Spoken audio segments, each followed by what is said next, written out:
Now we're entering historic Kelly Ingram Park. Kelly Ingram Park is going to become the site of the largest, at the time, civil rights demonstration in United States history. When Fred Shuttlesworth and Dr. King came together, they planned something called Project C.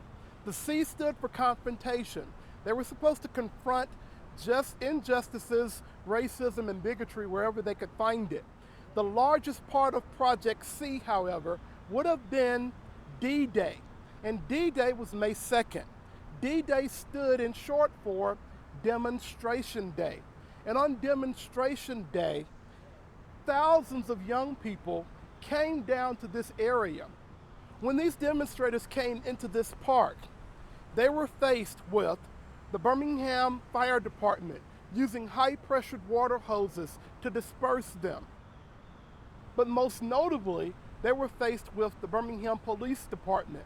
And the Birmingham Police Department employed the use of dogs.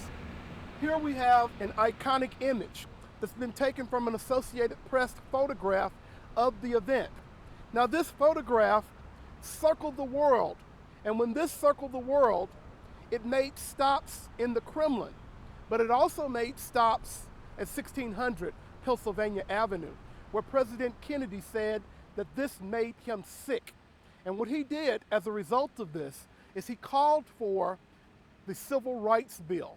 And this Civil Rights Bill was going to be more sweeping and more comprehensive than anyone proposed to that date and that time. Although Dr.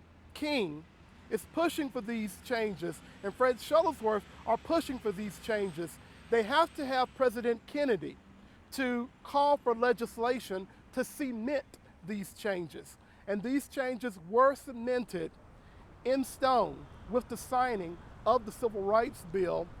Of course, it was signed after the death of President Kennedy, when it was signed by President Lyndon Johnson.